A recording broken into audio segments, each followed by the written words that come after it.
friendly hippies that were at the local shop. They were driving a beat-up combi that snorted to a stop. The man told me where they're staying and said, "Come and have a feed. We'll cook up a bit of food and then we'll smoke some weed." Well, I was astounded. Just imagine people so darn poor, they're smoking weed and can't afford tobacco anymore.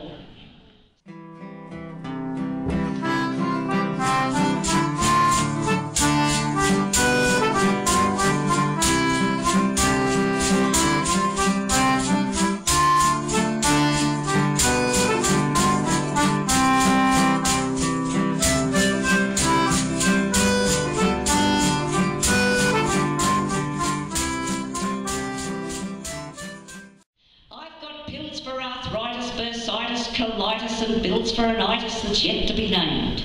I've got sleepers and weepers and drops for me peepers and tablets to keep us emotionally tamed. I've got ointment for healing the skin that is peeling off knees that when feeling round gardening beds. I've got lotions and potions to deal with emotions that cause silly notions in most of our heads. If I'm feeling sardonic, I reach for the tonic that deals with my chronic demonic disdain. And I can't get enough of this wonderful stuff, and I huff and I puff till it's topped up again. If I get a psychosis about bad halitosis, the doc gives me doses of peppermint drops. And they come in quite handy when Constable Randy says blow in the bag, because they help fill the cops. Yes, the muck I ingest at the doctor's request will be put to the test if he gave it a try.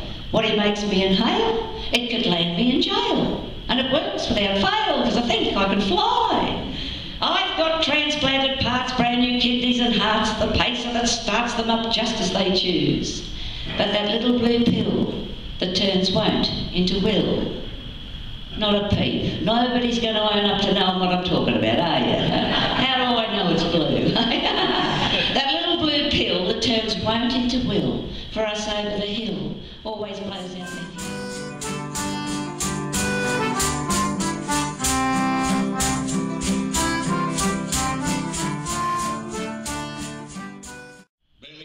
Since we sold up, living here on edge in town. You could hardly call this living. Constant traffic gets you down and drives you crazy, humming, drumming day and night. Our old bush place looking hazy, homesick. Nothing here's gone right. It was sickness brought us down here. We're for better, we're for worse. Ballroom dancers, never Spanish.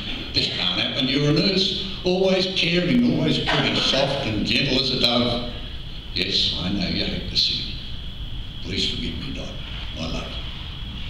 I'm so sorry. Should have listened. Should have stayed home, not come here. Oh, you told me it was hopeless. I reacted out of fear, but the fear was mine of losing you. So selfish, so insane. Should have let you do the choosing. Where to let go. So much pain. Not down here, where no one knows you. Lots of doctors, flaming hell. Same old options, softer land, and they couldn't fix you. Make you well. 50 years ago, last Friday, was when we first tied the knot. Every day from now is a try day, and not much good without you.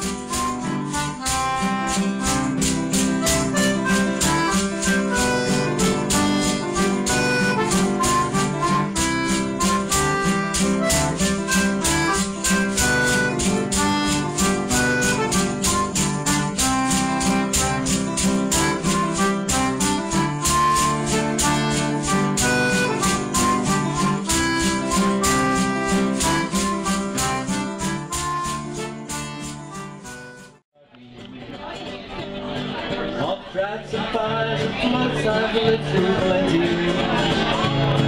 This country's dust and mud, I've seen my tears and blood. It's nearly over now I'm easy. It's nearly over now I'm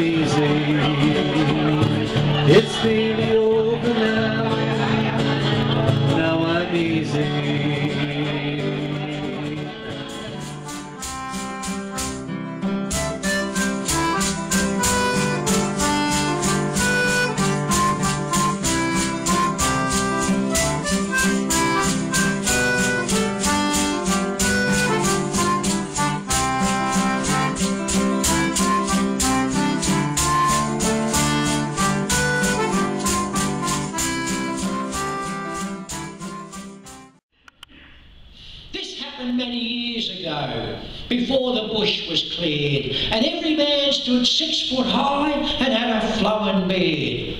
One very hot and windy day, along the old coach road, towards Joe Murphy's halfway house, a bearded bushman strode. He was a huge and heavy man, well over 6 foot high.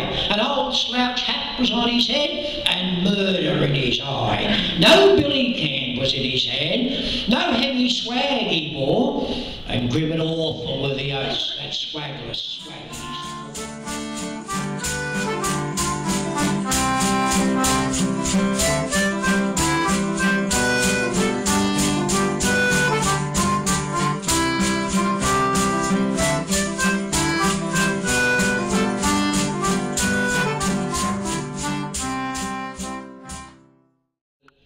Does it really bloody matter? Does it really bloody matter if we're town or country bred? If our workplace is an office or some outback shearing shed? If we drive a Fergie tractor or the latest Audi T? Or we're sipping cappuccino or we're swilling Billy tea? But what really bloody matters is not where we work in life, but just how we do the bloody job, the self, the kids and wife.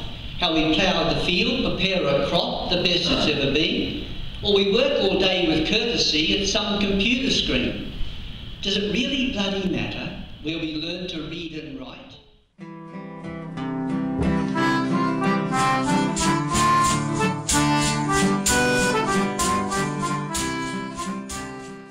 That bloody rotten rooster you brought home has got to go. And Dad was not a fighting man. He'd often eaten crow.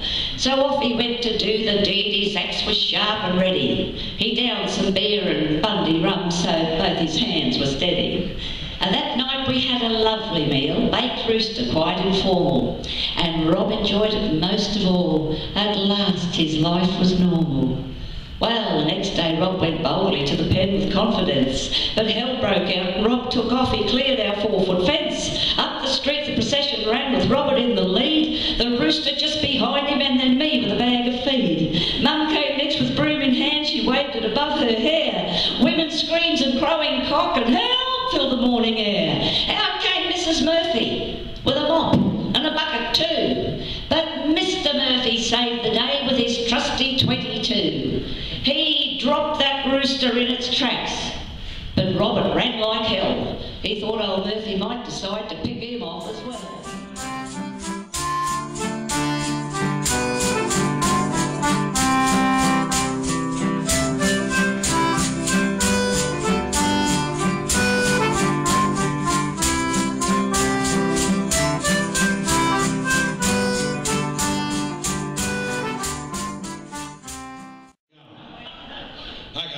Don't ever mention his name.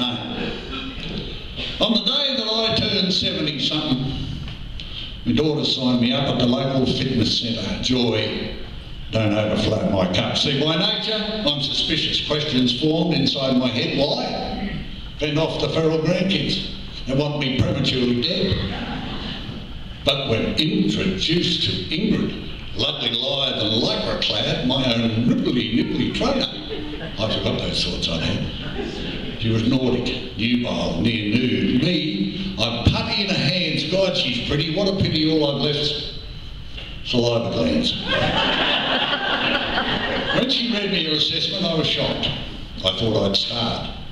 Just your muscles I am finding soft. Just your arteries are hard. But no matter, we have methods. We will make you big and strong. Fancy thinking she was Swedish. Did I ever get that wrong?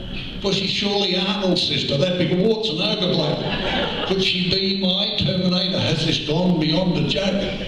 She waxed me on the weights. Then measures. My God, she said, so lean, from the many months I'm training, you're the biggest man I've seen. Well, bugger this, I thought, who needs it? I can cop all this at home. So I totters to the exit to escape her torture done. Is Bolton, shrieks Miss G-String. You must have your money's worth, for in you I see a challenge, the unfittest man on earth. This machine you will be rowing. So I tried. Somehow sank. And I think if she'd have found one, she'd have that made me walk the plank. Then the treadmill, tripping, stumbling. Whoa! The fastest one I've strode.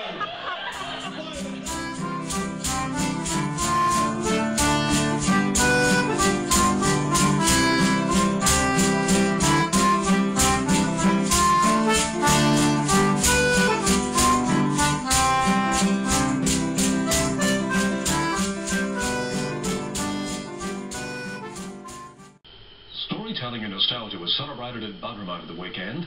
Internationally renowned bush poets took an audience on an historic and a humorous journey while fundraising for an orphanage in Africa. It's the traditional art of spinning a good yarn. What do you call your dog, Bob? He said, I don't call him nothing, he follows me. Creatively rhyming. She's held world titles, the chatterboxing queen. Perpetual would best describe her constant flow of words. You've got more chance of stopping some stampeding Brahmin herds. And delivering the punchline. All of the elements came together at the weekend's Our Heritage in Verse Bush Poets concert in Buderim. 5 award-winning poets shared their craft with dozens. Well, I was a teacher for 35 years and it's been 14 years since I resigned formally from the classroom. Now I still go to the class to give the Australian poetry to students throughout Australia. They delighted a captive audience. I think they're marvellous. They seem to have so much to say about ordinary things. Yeah, good laugh. Very inventive, very creative. Hosted by the Rotary Club of Buderim, the event helped fundraise for an orphanage in Kenya. While we concentrate very much on local activities, local community affairs, we support certain international projects as well. A lot of our Australian kids should see those kids and realise how well off they are. Sigrid Brown, 7 News.